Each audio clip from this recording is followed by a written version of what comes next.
सरस्वती को हम शिक्षा की देवी मानते हैं, क्या हम सही करते हैं? सरस्वती कौन थी, उनका उत्पन्न कैसे हुई और किस वो कौन से कितने विद्यालय खोले उन्होंने, कहाँ पर पढ़ी वो, ये प्रश्न उठता है। सरस्वती है, हमारे लिए सरस्वती ने क्या किया? हमें तो पढ़ने का ही अधिकार नहीं था। पढ़ने अगर हमारी सरस्वती होती तो हमें पढ़ने का अधिकार होता ना। वो कहती कि भाई मेरे लिए तो सारे बच्चे एक हैं, इनको भी पढ़ने का अधिकार है। हमें पढ़ने तक नहीं दिया गया। बाबा साहेब को तो पढ़ने क्या, बाहर बैठ के पढ़ना पड़ा उसको, क्लास में अंदर बैठने तक नहीं दिया। कितना संघर्ष विडंबना है कि यहाँ पर लक्ष्मी है, लक्ष्मी की पूजा होती है, पूरा देश गरीब है। अधिकतर लोग देवी देवताओं में हम सभी जानते हैं कि हिंदू धर्म से हैं और इसमें पाखंडवाद और अंधविश्वास ज़्यादा है। हम ऐसे ऐसे देवी देवता बना लेते हैं कि ये देखिए कि गणेश कैसे पैदा हुए। पैदा होने की स्थिति को ही देख लीजिए आप, मैल से पैदा हुए हैं और माता पार्वती कही जाती हैं वो, और उनके मैल से पैदा हुए हैं। और किस तरह से उनके ऊपर गणेश बनाया गया। एक इंसान के ऊपर हाथी का सिर लगाया जा सकता है क्या? जो हमें देता है वही देवता कहलाता है। हमें किसने दिया? हमें कोई सरस्वती ने नहीं दिया, लक्ष्मी ने नहीं दिया, कोई भगवान ने हमें कुछ नहीं दिया। हमें दिया हमारे महापुरुषों ने, माता सावित्रीबाई फुले ने, ज्योतिबा फुले ने और बाबा साहेब भीमराव अंबेडकर ने।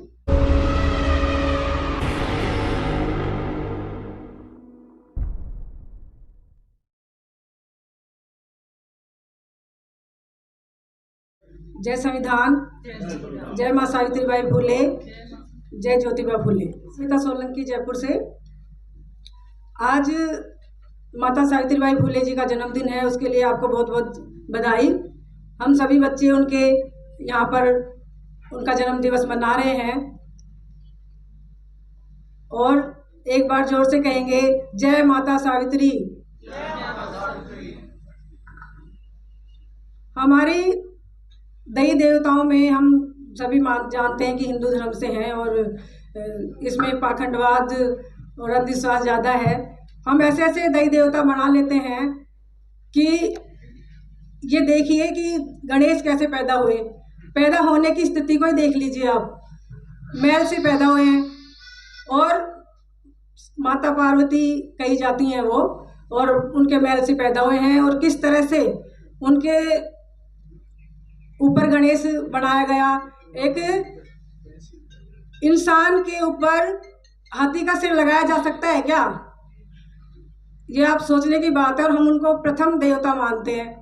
हमारे जो महापुरुष हैं वो हमारे भगवान हैं, हमारे लिए उन्होंने किया है। जो हमें देता है वही तो देवता कहलाता है। जो हमें देता है वही देवता कहलाता है। हमें किसने दिया? हमें कोई सरस्वती ने नहीं दिया, लक्ष्मी ने नहीं दिया, कोई भगवान ने हमें कुछ नहीं दिया। हमें दिया हमारे महापुरुषों ने, माता सावित्रीबाई फुले ने, ज्योतिबा फुले ने और बाबा साहेब भीमराव अंबेडकर ने। हमें उन्हीं को मानना चाहिए और महापुरुष हैं हमारे। इसी में मैं इसके आगे कहना चाहूँगी कि सरस्वती को हम शिक्षा की देवी मानते हैं, क्या हम सही करते हैं? सरस्वती कौन थी, उनका उत्पन्न कैसे हुई और किस वो कौन से कितने विद्यालय खोले उन्होंने, कहाँ पर पढ़ी वो, ये प्रश्न उठता है। माता सावित्रीबाई फुले ने हम महिलाओं के लिए विद्यालय खोले, प्रथम शिक्षिका बनी और वो पढ़ी लिखी महिला जो उत्पन्न हुई हैं, जो पैदा हुई हैं जीवन में धरती पर। और जो हम काल्पनिक पात्रों को हम भगवान मान लेते हैं, तो हमें ये सबसे पहले ये सोचना चाहिए कि हमारी देवी माता सावित्रीबाई फुले है। शिक्षा की देवी माता सावित्रीबाई फुले है, ना कि सरस्वती है। इस देश में बड़ी विडंबना है कि यहाँ पर लक्ष्मी है, लक्ष्मी की पूजा होती है, पूरा देश गरीब है, अधिकतर लोग गरीब हैं। सरस्वती है, हमारे लिए सरस्वती ने क्या किया? हमें तो पढ़ने का ही अधिकार नहीं था। पढ़ने अगर हमारी सरस्वती होती तो हमें पढ़ने का अधिकार होता ना। वो कहती कि भाई मेरे लिए तो सारे बच्चे एक हैं, इनको भी पढ़ने का अधिकार है। हमें पढ़ने तक नहीं दिया गया। बाबा साहेब को तो पढ़ने क्या, बाहर बैठ के पढ़ना पड़ा उसको, क्लास में अंदर बैठने तक नहीं दिया। कितना संघर्ष किया उन्होंने। इस तरह से हमें ये सोचना होगा कि हम लोग, ये एक बात और कहूँगी मैं कि हम लोग कहते हैं कि महिलाएं मानती नहीं है। हमारे पुरुष भाई हैं वो यो कहते हैं कि महिलाएं है ना, हमारी महिलाएं नहीं समझती। हम तो समझते हैं लेकिन हमारी महिलाएं समझती नहीं है। भाई महिलाओं को ऐसे आयोजनों में लाओगे ही नहीं तो समझेंगी कैसे? वो कलश यात्रा में जा सकती हैं, वो रामायण पाठ में जाएंगी, क्योंकि उनको भी तो घर में रहती हैं वो, और उनको भी तो मनोरंजन का साधन चाहिए, क्योंकि हम उनको हमेशा घर में ही बंदिश बना के रहते हैं। स्थिति खराब है हमारे देश में महिलाओं की, अभी भी देश में स्थिति खराब है, क्योंकि उनको पूरा समानता का अधिकार नहीं है। सभी जानते हैं अपन, अभी हमारे पूर्व वक्ता साहब ने कहा था कि भाई हम अपने घर से ही शुरुआत करें, घर से शुरुआत करेंगे तभी महिलाएं आगे आएंगी, और अपने एक जोड़े के साथ सब आएंगे तो यहाँ पर आधी आबादी अपने आप ही हो जाएगी। 50 लोग हैं तो 50 महिलाएं आएंगी, तो बिल्कुल गैदरिंग दिखेगी। इसी तरह से मैं एक माता सावित्रीबाई फुले के ऊपर एक गीत गाना चाहूँगी, विद्या की देवी के ऊपर। विद्या की देवी हो तुम माता सावित्री बाई, विद्या की देवी हो तुम माता सावित्री बाई, नहीं मानी थी हार आपने जगत बना कैसाई, नहीं मानी थी हार आपने जगत बना कैसाई, विद्या की देवी हो तुम माता सावित्री बाई।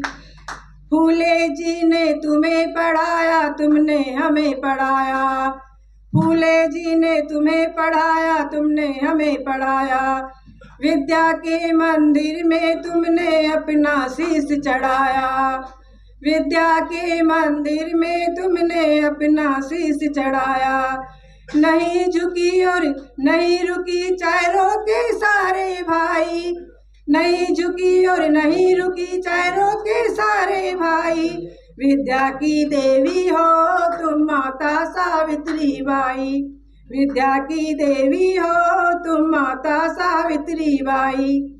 घर से बेघर किया तुम्हें पर अपना धैर्य न खोया, घर से बेघर किया तुम्हें पर अपना धैर्य न खोया, गोबर की चढ़ पत्थरों की मार से दिल ना रोया, गोबर की चढ़ पत्थरों की मार से दिल ना रोया, पहली शिक्षिका बनी देश की रोशनी बनकर छाई, पहली शिक्षिका बनी देश की रोशनी बनकर छाई, शिक्षा की देवी हो तुम माता सावित्री बाई, शिक्षा की देवी हो तुम माता सावित्री बाई। विधवाओं की उद्धारक हो नाथ बनी है नाथों की, विधवाओं की उद्धारक हो नाथ बनी है नाथों की, कंधे पर ले लिया दलित को मुक्ति अपने हाथों की, कंधे पर ले लिया दलित को मुक्ति अपने हाथों की, जाति धर्म के भेदभाव सत्ज्ञान की ज्योति जलाई, जाति धर्म के भेदभाव छोड़ी सत्य ज्ञान की ज्योति जलाई, विद्या की देवी हो तुम माता सावित्री बाई, विद्या की देवी हो तुम माता सावित्री बाई।